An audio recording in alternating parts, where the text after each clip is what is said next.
Will Sorry Dustin? po? Kasi dalawa din yung entry niya eh. Kayo may contender sa MMFF?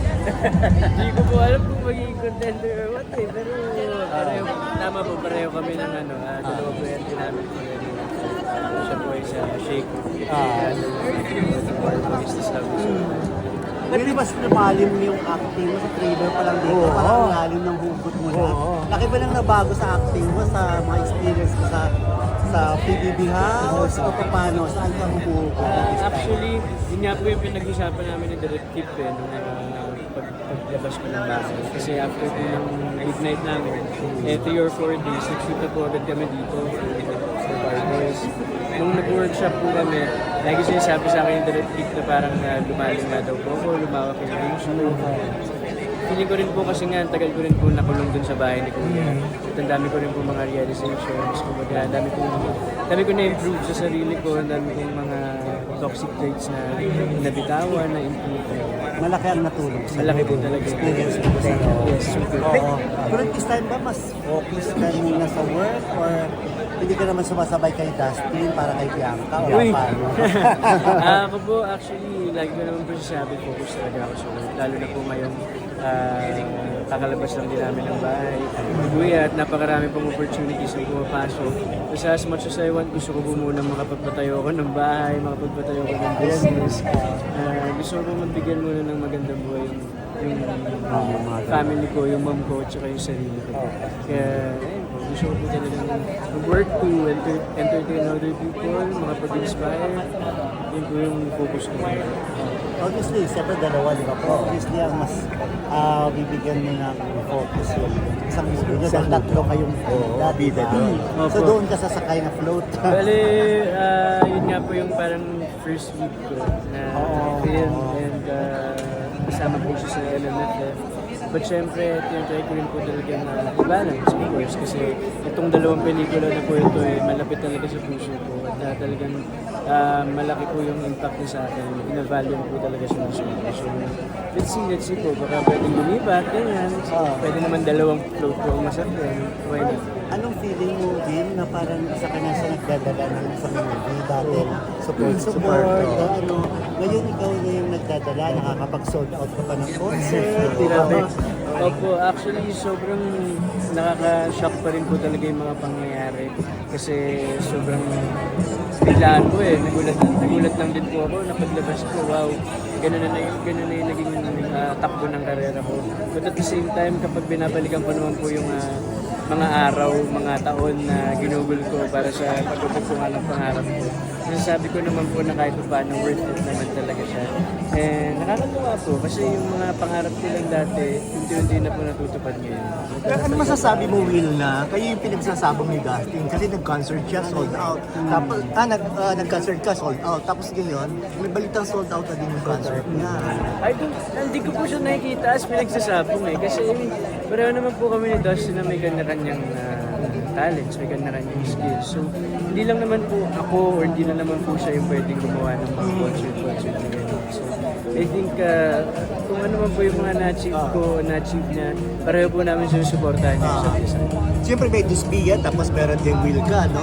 Tapos may parang lumbas na may couple tattoos yung dalawa. Sorry Kayo po? ba may couple tattoos yung dalawa? Couple tattoos. Yeah, Ay, kayo ba meron din yan, no? wala na po ako masasabi sa couple tattoos kasi alam, basta, ano na lang po, abangan na lang. Sabi mas marami daw sigawan kasi nakita yung trailer na kayong dalawa na lang. Bianca. Kaysa yung silang dalawa. Oo. Ano masasabi mo? Mas marami yung mas gusto kayo yung dalawa. Ako, syempre, palagi ko naman po sinasabi, very grateful sa lahat po ng mga taong sumusuporta. Nakikitaan po kami ng potential ni Bianca.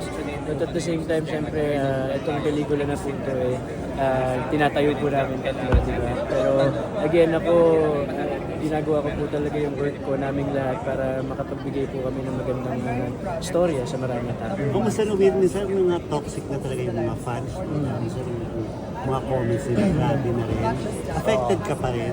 Meron pong mga tweets talaga or mga messages na nakaka-apekto na lalo pag pinadama yung pamilya na. Pero at the same time kasi parang ngayon po pinipili ko na lang yung mga battles ko eh.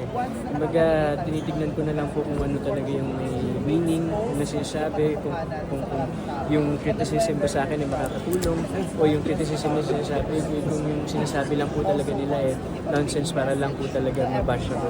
Kaya ngayon po, siguro hindi na lang po talaga ako nagpapapekto kasi nagpo-focus na lang din po ako sa dami ko pong ginagawa ngayon. Ayoko na pong intindihin pa yung mga ganong negative. Kumbaga, di na lang po ako sa positive.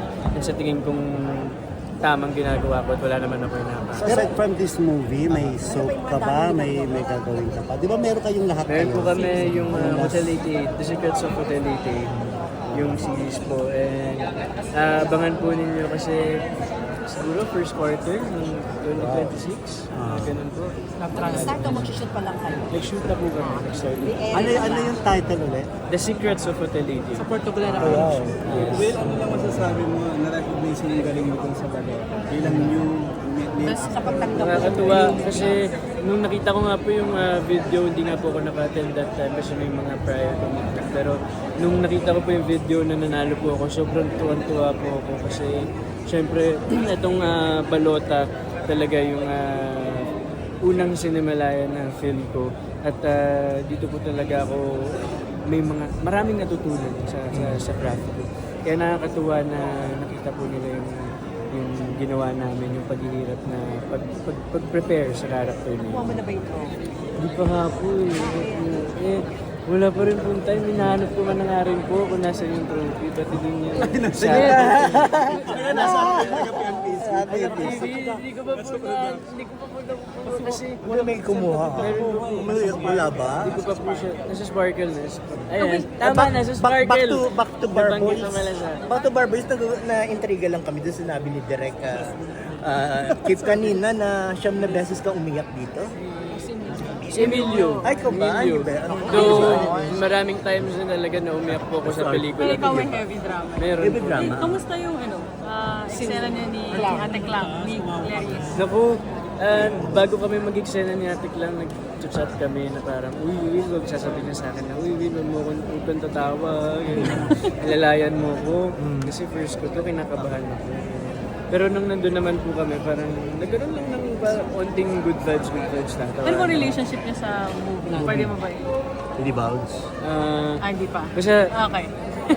ate ko siya.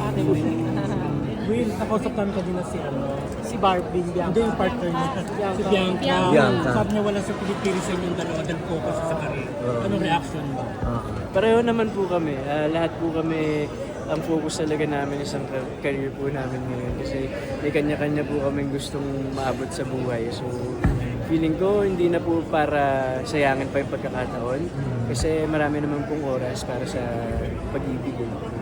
Itong opportunity na po ito, hindi po natin nalalaman kung kailan ito matatapos o kung magtatagal po talaga. So habang meron po, focus muna talaga. So, ibig mo sabihin, will pang-camera lang talaga yung relationship na yun, love triangle.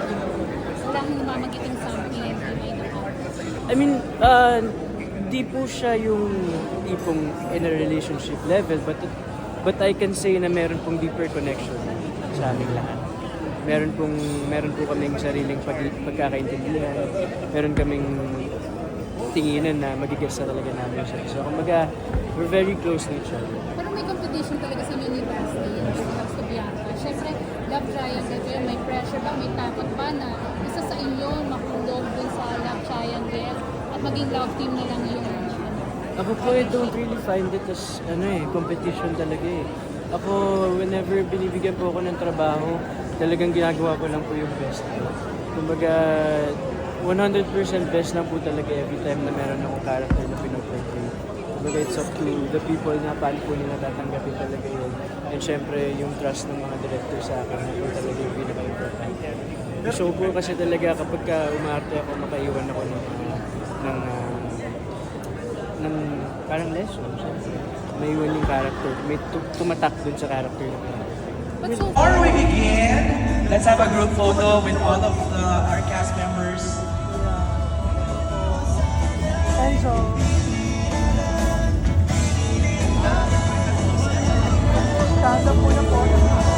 Isang group photo lang.